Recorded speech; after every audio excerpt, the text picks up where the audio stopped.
Sometimes you see a piece of analysis that's so incredibly cool that you want to share it with everyone and make sure people see it.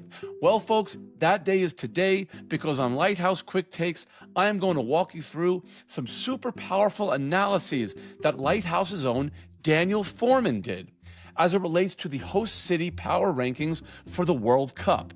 Now that the groups have been selected and the matchups are set, which cities have the biggest potential for demand impact? At number 16, we have San Francisco. San Francisco hosts 5 matches, but ranks last due to low-profile matchups and no appearances from major teams, plus repeat appearances from smaller market teams like Paraguay and Jordan limit demand. A small upside comes from Switzerland versus Qatar, with direct air access likely drawing a handful of high-spending fans, but overall expect limited international impact. At number 15, we have Monterrey in Mexico. They only host 3 group stage games, generally limiting the upside from a volume standpoint, but fortunately, of these 3, 2 of them fall on weekend nights. They won't be hosting any Mexico games either, though they do get to host Japan and South Korea. At number 14, we have Kansas City. Kansas City has 4 group stage games, including appearances from Argentina and the Netherlands, but both face lower-ranked opponents, limiting broader international draw. Messi's match on June 16th is a highlight, and while local soccer culture is strong, most of the demand here is likely to be domestic rather than international. At 13, we have Toronto. Toronto gets 5 group stage matches, highlighted by Canada's home game on June 12th and a strong Germany versus Ivory Coast matchup on June 20th. A top 10 appearance from Croatia versus Panama helps, but overall matchup strength keeps Toronto in the lower half of the rankings. At number 12, we have Philadelphia. Philadelphia hosts 5 matches, 3 on prime weekend dates. The city benefits from back-to-back appearances by global heavyweights Brazil and France over a short span of time between June 19th and 22nd, capped off with Croatia versus Ghana on June 27th. Strong star power and well-timed games make Philly a solid mid-tier performer. At number 11, we have Vancouver. Vancouver edges out Toronto thanks to hosting 2 of Canada's 3 home games versus Qatar on June 18th and a marquee matchup with Switzerland on June 24th. A strong draw featuring Australia and a playoff path C opponent adds upside, plus a top 10 team in Belgium on June 26th. At number 10, we have Los Angeles. LA gets 5 matches and 2 major USA home games in a very winnable group, which should drive strong domestic demand.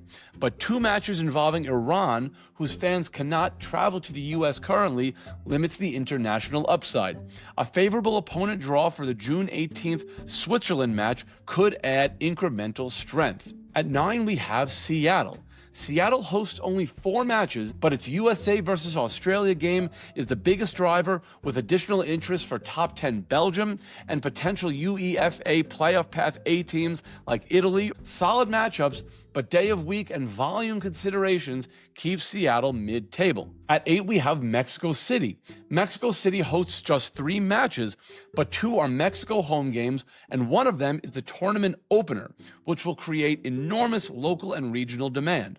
Colombia versus Uzbekistan also adds strong South American interest.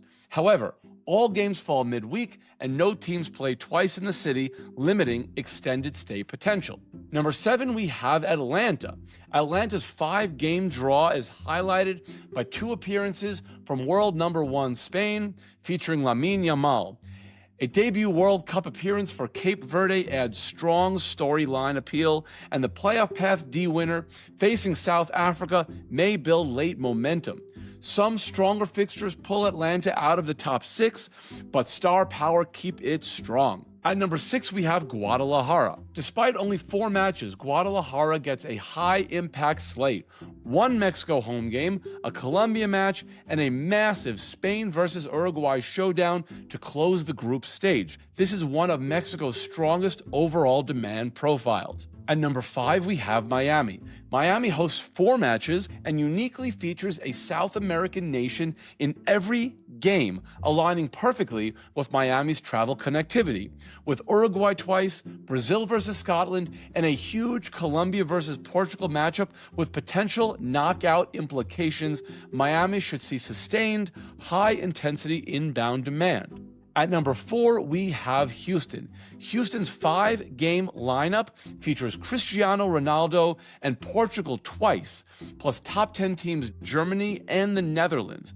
With easy access to Dallas-Fort Worth, fans can pair their Houston trip with Dallas matchups to see both Messi and Ronaldo in a 10-day stretch. Strong match quality and regional travel convenience puts Houston firmly in the top tier.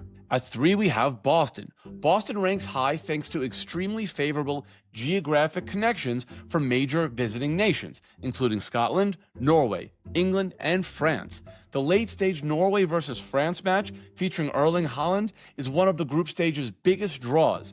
Combined with England versus Ghana and proximity to Philadelphia and New York City, Boston becomes a natural anchor for international itineraries. Coming in at number 2 is Dallas. Dallas gets the maximum 5 games and one of the strongest overall slates. England, Argentina, Netherlands, and Croatia all appear in the group stage. Multiple direct flight connections make travel easy for fans from these nations, and Dallas hosts Argentina twice, including what will likely be Messi's final World Cup.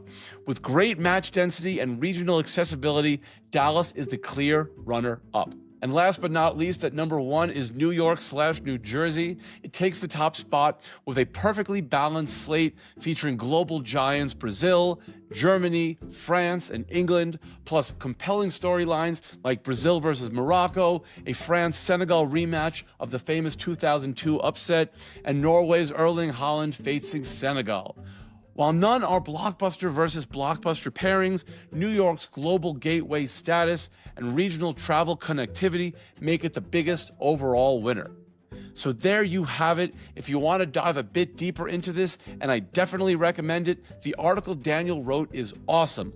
Click the link that's either popping up now on your screen or down below in the comment or description section. We will, of course, keep covering this exciting topic as the event draws nearer, so keep tuning in, and we will see you next time on Lighthouse Quick Takes.